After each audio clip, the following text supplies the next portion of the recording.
ಇಂಥ ಘಟನೆಯನ್ನು ನೀವು ಕೇಳಿರೋದೇ ಇಲ್ಲ. ತೀರಾ ಹಸಿವಿನಿಂದ ಕಂಗೆಟ್ಟಂಥ ಜನ ಆನೆಯನ್ನೇ ಕೊಚ್ಚಿ ಕೊಂದು ತಿಂದಂಥದ್ದು, ಅಥವಾ ಹಿಪ್ಪೋಪೊಟಮಸ್ ನೀರಾನೆಯನ್ನು ಕೊಚ್ಚಿ ಕೊಂದಂಥದ್ದು, ಅಥವಾ ಜಿಬ್ರಾಗಳನ್ನು ತಿನ್ನುವಂಥ ತೀರ್ಮಾನ ಮಾಡಿದಂಥ ಘಟನೆ ಕೇಳಿರೋದೇ ಇಲ್ಲ. ಭಾಳ ಹಿಂದೆ ಅಲ್ಲ, 2024ರಲ್ಲಿ ನಡೆದಂಥ ಘಟನೆ, ನಮೀಬಿಯಾದಲ್ಲಿ ನಡೆದಂಥ ಘಟನೆ. ಶತಮಾನದ ಅತಿ ದೊಡ್ಡದಾದಂಥ ಕ್ಷಾಮ ಅಲ್ಲಿ ತಲೆದೋರುತ್ತೆ. ಆಹಾರ ಪದಾರ್ಥಗಳೇ ಸಿಗೋದಿಲ್ಲ, ಅಗ್ರಿಕಲ್ಚರ್ ಅಂತೂ ಬರೋದೇ ಇಲ್ಲ. ಫುಡ್ ರಿಸರ್ವ್, ಸರ್ಕಾರದಲ್ಲಿದ್ದಂಥ ಆಹಾರವನ್ನು ಏನು ಕಾದು ಇಟ್ಟಿರ್ತಾರೆ ಅದು ಕೂಡ ಸಂಪೂರ್ಣ ಖಾಲಿ ಆಗತ್ತೆ.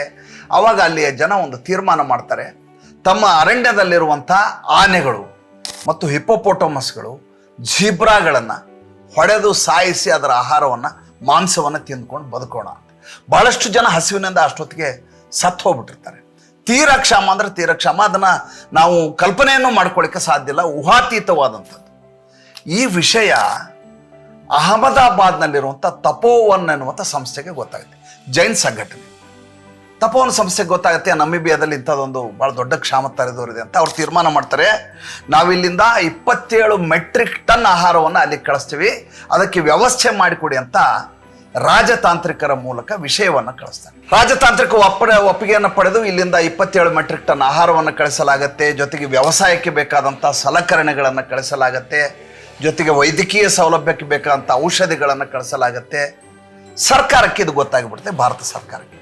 ಯಾವಾಗ ಭಾರತ ಸರ್ಕಾರಕ್ಕೆ ನಮೀಬಿಯಾದ ಈ ದೈನೈಸಿ ಸ್ಥಿತಿ ಗೊತ್ತಾಗುತ್ತೋ, ಅದು 1,000 ಮೆಟ್ರಿಕ್ ಟನ್ನು ಭತ್ತವನ್ನು, ಅಕ್ಕಿಯನ್ನು, ಅಲ್ಲಿ ಆದಂಥ ಅತಿ ದೊಡ್ಡ ಕ್ಷಾಮವನ್ನು ಪರಿಹರಿಸುವಂಥ ಅತಿ ದೊಡ್ಡದಾದಂಥ ಧಾರ್ಮಿಕ ಯಜ್ಞದಲ್ಲಿ ಪಾಲ್ಗೊಳ್ಳಲಾಗತ್ತೆ.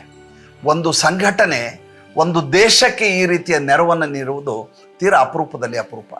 ಜೈನ್ ಸಮುದಾಯ ಇದೆಯಲ್ಲ, ಇವರು ನೀವು ಬಹಳಷ್ಟು ಜನರಿಗೆ ಗೊತ್ತಿರಲಿಕ್ಕಿಲ್ಲ, ಅವರು ಪ್ರಾಣಿಗಳ ಹತ್ಯೆ ಮಾಡೋದಿಲ್ಲ. ಸ್ವತಃ ಅವ್ರ ಹೆಣ್ಮಕ್ಳು ರೇಷ್ಮೆ ಸೀರೆಯನ್ನು ಉಡೋದಿಲ್ಲ, ಯಾಕಂದ್ರೆ ರೇಷ್ಮೆಯನ್ನು ಸಾಯಿಸಿ ಸೀರೆಯನ್ನು ಮಾಡಿರ್ತಾರೆ ಅನ್ನೋದು ಕಾರಣಕ್ಕೋಸ್ಕರ ಅವರು ಉಡೋದಿಲ್ಲ.